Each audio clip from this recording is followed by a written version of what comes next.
Hi, my name is Reshma. I hope आपने channel को follow subscribe कर रखा होगा, नहीं किया तो फटाफट से कर लीजिए। आज हम देखने वाले हैं जिस रिलेशनशिप में आप हो, जिस पार्टनर के लिए डेली बेसिस पे आप रीडिंग देख रहे हो, जिनके बारे में आप रोज़ सोचते हो कि कब मुझसे कॉन्टैक्ट करेंगे, कब मेरी ज़िंदगी में आएंगे, कब हमारी लाइफ में बेटर होगी, ठीक है ना। तो उसके बारे में हम बात करने वाले हैं। अब देखो, सिचुएशनशिप आपकी कोई भी हो सकती है, जैसे कि मैंने बताया, इवन एक्स्ट्रा मैरिटल अफेयर भी हो सकता है, ठीक है। सो आपका पार्टनर के साथ आपको रहना चाहिए, this is the best fit for you, और आपको इस रिलेशनशिप से मूव ऑन हो जाना चाहिए। अब रिलेशनशिप से मूव ऑन कैसे, ज़रूरी नहीं है कि आप बातचीत नहीं कर रहे हो सकता है कुछ लोग बातचीत भी कर रहे हो, बट क्या ये इंसान सही है आपके लिए, इसके साथ आगे बढ़ना चाहिए। इनफैक्ट अगर आप अपने क्रश के लिए भी ये रीडिंग देख रहे हो तो हम देख लेते हैं वो इंसान आपके लिए कैसा है, उसके साथ आपके आगे बनने वाली है, जमने वाली, नहीं जमने वाली, घर वालों ने कोई लड़का या लड़की सिलेक्ट किया, वो क्या आपके लिए सही है, ऑनलाइन डेटिंग या किसी से आजकल आप चैटिंग कर रहे हो, क्या वो इंसान आपके लिए सही है, नहीं है, या सेपरेशन में अगर किसी के साथ अभी हो तो क्या वो इंसान वापस आएगा या आपको उसका वेट करना चाहिए, मूव ऑन होना चाहिए। सो आपके सारे कन्फ्यूजन का सवाल इस रीडिंग के अंदर हम लेकर आए हैं। मेरा नाम है रेशमा राणा। आई होप आपने मेरे हर जगह के सोशल मीडिया अकाउंट को फॉलो या सब्सक्राइब कर रखा होगा। मेरी प्रेजेंस आपको इंस्टाग्राम, यूट्यूब एंड फेसबुक के अंदर मिल जाएगी। पर्सनल रीडिंग लेने के लिए नीचे दिए गए नंबर पर हमें कॉन्टैक्ट कर सकते हैं। पर्सनल रीडिंग एक पेड सर्विस रहने वाली है, फ्री नहीं है। क्रिस्टल प्रोडक्ट्स के लिए आप हमें कॉन्टैक्ट कर सकते हैं, आप कर सकते हैं। हम किसी तरह के स्पेल के लिए आप हमें कॉन्टैक्ट कर सकते हैं, आप हमें कॉन्टैक्ट कर सकते हैं। टैरो क्लासेस के लिए भी कर सकते हैं। मतलब आप इस मोडालिटी को सीखना चाह रहे हैं, फटाफट से अपना नेम, डेट ऑफ बर्थ, अपने पार्टनर का नेम, डेट ऑफ बर्थ आपको बताना है। डिवाइन से वो सारे सवाल पूछने हैं, ठीक है ना, और कहीं ना कहीं आंखें बंद करके मेडिटेट करना है, और सारे सवालों का जवाब आपको इस रीडिंग के अंदर मिलने वाला है। तो divine universe angel guide, please हमें बताइए, मेरे व्यूअर्स के पार्टनर को इस रिलेशनशिप में रहना चाहिए या मूव ऑन हो जाना चाहिए। ये हमारी रीडिंग है, ये हमारी बेसलाइन है इस रीडिंग की, और आप हमें बताइए सबसे पहले कि इनका पार्टनर, मेरे व्यूअर्स का पार्टनर के बारे में सोचता क्या है।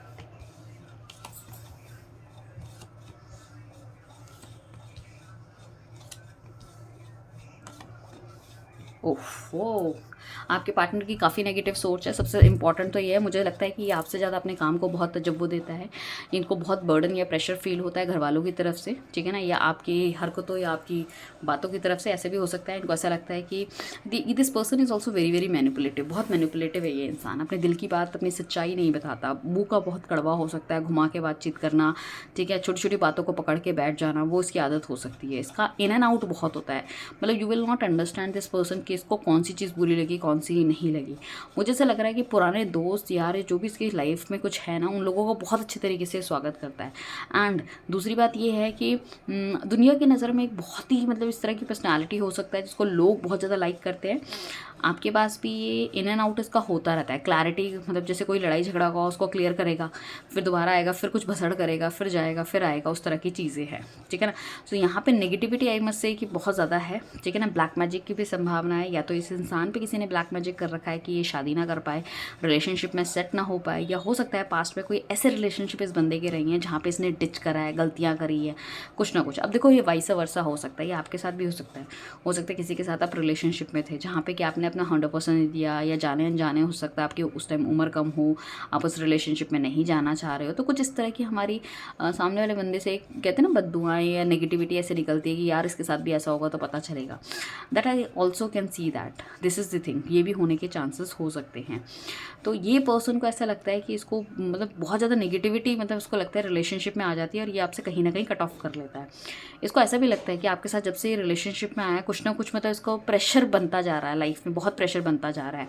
शायद आपको साथ रखने के लिए इसको कहीं ना कहीं लाइफ में अपने आप को और सक्सेसफुल बनाना है, बहुत सारी चीज़ें अचीव करनी है, और इसका day by day already aggressive हो सकता है बंदा, मैनिपुलेटिव तो है ही, तो प्रेशर बढ़ रहा है, तो कहीं ना कहीं वो फ्रस्ट्रेशन आप में निकलती भी आ रही है, ठीक है ना। हस्बैंड वाइफ भी हो सकते हो कि आप हस्बैंड और अपने वाइफ के साथ आप हो रिलेशनशिप में, but you are not happy, you just want to know कि आपको इस रिलेशनशिप में स्टे करना है या निकलना है, ठीक है ना, चाहे एक्स्ट्रा मैरिटल अफेयर है। तो दिस इज़ द थिंग कि ये बंदा कहीं ना कहीं इनको, मतलब आपके साथ रिलेशनशिप में होने के बाद भी, या तो ये कुछ ऐसे कनेक्शंस अपने निकालता है पास्ट के कि जो कहीं ना कहीं से बातचीत करना शुरू कर देते हैं, जिस वजह से बहुत ज़्यादा नेगेटिव हो जाता है, ठीक है ना। तो मुझे उस तरह की एनर्जी इस इंसान की लग रही है। और आपकी थॉट प्रोसेस की बात करें तो आपके साथ प्रोसेस का यही है कि आने जाने वाला सीन है, आता रहता है जाता रहता है, तो थॉट प्रोसेस और थोड़ा सा बर्डन भी इस रिलेशनशिप में इसको फील होता हुआ नज़र आता है। क्योंकि इसको ना मतलब अगर आप पॉजिटिव हो, आप बहुत ज़्यादा सवाल जवाब पूछ रहे हो, आप बहुत ज़्यादा इससे कुछ मतलब डिमांड कर रहे हो चीज़ों को लेके, तो ये बहुत फेडअप हो जाता है। इसको लगता है कि नहीं नहीं यार, रिलेशनशिप नहीं चाहिए मुझे, तो I am like a free bird, मैं अपने हिसाब से काम करूँ, अपने हिसाब से घूमूँ, किसी की बातचीत का जवाब देना, आई डोंट लाइक इट। ठीक है ना, इसके हिसाब से चीज़ें चलनी चाहिए। ही फाइन और शी इज़ फाइन, ओके। अगर इसके हिसाब से नहीं चलेगी, बहुत ज़्यादा मूड स्विंग्स इसके होने के चांसेस हो सकते हैं, बहुत मूड स्विंग्स इस इंसान के होते हैं। पैसों को बहुत ज़्यादा ये मतलब वैल्यू करता है, टाइम ये नहीं दे पाता है। ठीक है ना, और मुझे ऐसा लगता है कि इसने टेक इट फॉर ग्रांटेड आपको एक्चुअली ले रखा है। ठीक है ना, इसकी जो मेन जो इसका एरिया है, ठीक है ना, वो है इसकी फैमिली, वो है इसका मतलब इसका परिवार, उनके बारे में बहुत ज़्यादा सोच विचार करता हुआ नज़र आता है। ठीक है ना, हो सकता है इसको किसी तरह का फ़ायदा आपसे हो, इस वजह से ये आपके साथ है, ये भी होने के चांसेस है। तो डिवाइन हमें बताइए कि इस रिलेशनशिप में इनको क्या मिलने वाला है आगे।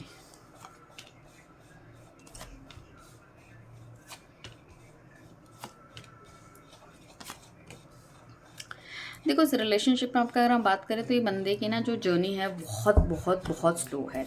और हमारे पास 3 किंग्स के कार्ड आ गए। This person think he really he is a king. ठीक है ना, ये किसी की बात नहीं सुनने वाला, अपने हिसाब से चीज़ें करने वाला है। ठीक है, बहुत सोच विचार कर रहा है, सोच रहा है ये इंसान आपके लिए, बट किसी तरह के एक्शन लेता हुआ भी फिलहाल नहीं दिख रहा है। ठीक है ना, और साथ में मैं कहूँ क्वीन ऑफ वॉन्ड्स का कार्ड है, तो कहीं ना कहीं इसका सोशल सर्कल इतना बड़ा है कि ये कहीं ना कहीं किसी ना किसी से मिलता रहता है। मैं ये नहीं कहूँगी अट्रैक्शन हो जाता है या ये बिल्कुल प्यार व्यार के चक्कर में पड़ जाता है, बट मुझे लग रहा है आपकी पॉजिटिवनेस वहाँ पे इसको थोड़ा सा किल करने लग जाती है। ठीक है ना, उस चीज़ में बहुत ज़्यादा परेशान हो जाता है, उसको लगता है कि आप इसे बहुत ज़्यादा परेशान करते हो, आप इसे बहुत ज़्यादा इस पर शक करते हो। ये चाहता है वापस आना, बट ये कहीं ना कहीं इसको लगता है कि नहीं, मुझे अभी this is not the right time. ठीक है ना, और मुझे वेट करना चाहिए या अभी मुझे नहीं वापस जाना चाहिए। स्टार का कार्ड हमारे पास आया, ये बैलेंस मेंटेन करने की कोशिश करता तो है, बट मुझे ऐसा लगता है कर नहीं पाता। ये अपनी जो थिंकिंग प्रोसेस है ना, वो प्रॉपर तरीके से दिखा नहीं रहा है। I don't know why. So मुझे बताइए कि इस रिलेशनशिप में इनको रहना चाहिए, इस रिलेशनशिप में इनको रहना चाहिए अभी फ़िलहाल।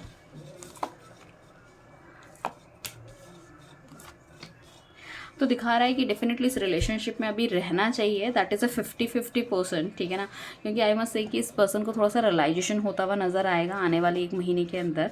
ठीक है, so it could be a possibility कि वहाँ पे थोड़ी सी ठीक चीज़ें आपको देखने को मिल सकती है। Otherwise this is the one जो कि बहुत ज़्यादा मतलब मुझे ऐसा लगता है कि अक्टूबर नवंबर से कहीं ना कहीं बहुत ज़्यादा प्रॉब्लम आप दोनों के बीच में चल रही है। सो अभी मतलब रीयूनियन होने के चांसेस डेफिनेटली मुझे लग रहे हैं, रीयूनियन आपका होने के चांसेस हैं। This person will come and go. So divine में बताइए कि रीयूनियन तो चलो हो जाएगा, अभी आप कह रहे हो कि इस रिलेशनशिप में रहना चाहिए, तो क्या इनकी शादी होने के चांसेस हैं? ये स्टे करेगा बंदा? क्या इनकी शादी होने के चांसेस हैं? तो देखो, आपकी शादी होने के चांसेस नहीं है, रिलेशनशिप उतना मैच्योर होता हुआ नहीं नज़र आ रहा है, क्योंकि उसको डेफिनेटली कुछ ना कुछ टाइम बाद कुछ ना कुछ बर्डन, कुछ नेगेटिविटी, कुछ ना कुछ ऐसा हो जाता है, या आप दोनों के बीच में क्लैशेस ऐसे हो जाते हैं कि शादी तक तो ये चीज़ें नहीं पहुँचेंगी। बट हाँ, अगर हम कहें कि आप एक्स्ट्रा मैरिटल अफेयर में है तो ये रिलेशनशिप चल सकता है उसी तरह से। देखो, अगर आप एक्स्ट्रा मैरिटल अफेयर में हैं तो फिर भी पहले की तरह रिलेशनशिप उतना बढ़िया और उतना अच्छा चलता हुआ नहीं दिखाई दे रहा है। मुझे लग रहा है कुछ लोगों के लिए अगस्त से आप बहुत ज़्यादा स्ट्रक हो चीज़ों में, आपको समझ नहीं आ रही चीज़ों में आपको क्या करना चाहिए, कैसे बढ़ना चाहिए आगे। ठीक है ना, तो मतलब ये इंसान बहुत ज़्यादा कन्फ्यूज़ मुझे लग रहा है, इज़ वेरी कन्फ्यूज पर्सनैलिटी। ठीक है ना, सो डिवाइन में बताइए कि मतलब ये रिलेशनशिप मेरे व्यूअर्स के लिए कैसा है, अच्छा है या नहीं है? ये रिलेशनशिप कैसा है? ये रिलेशनशिप कैसा है?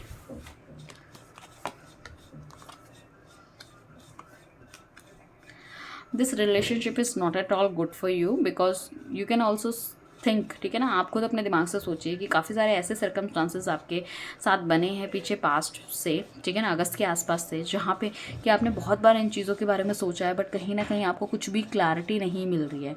और मुझे ऐसा लग रहा है कि फ्रॉम नवंबर सितंबर ऑनवर्ड्स कहीं ना कहीं चीज़ें बहुत ज़्यादा ख़राब चल रही है, इस बंदे की तरफ से कुछ भी क्लैरिटी आपको नहीं मिल पा रही है। एंड हो सकता है इस फरवरी के आसपास तो कहीं ना कहीं आपने भी सोचा था कि इस रिलेशनशिप से आपको बाहर निकल जाना चाहिए, बट अभी भी यू आर वेरी कन्फ्यूज, तो आई मस्ट से कि इतने कन्फ्यूज इंसान के साथ रहना जो कि रिलेशनशिप शादी तक नहीं पहुंच रहा है, तो better you need to be take a decision, take book your personal reading, ठीक है, जहाँ पे will give you a clarity according to your date of birth name and your partner name and date of birth, because it's a collective reading. So most of the energies हमारे पास इस तरह से निकल के आ रही है कि आपको इस रिलेशनशिप से वॉकआउट कर जाना चाहिए, ठीक है ना, अपने आप को दुख देने से तो कोई फ़ायदा नहीं है अंटिल अनलेस, ठीक है।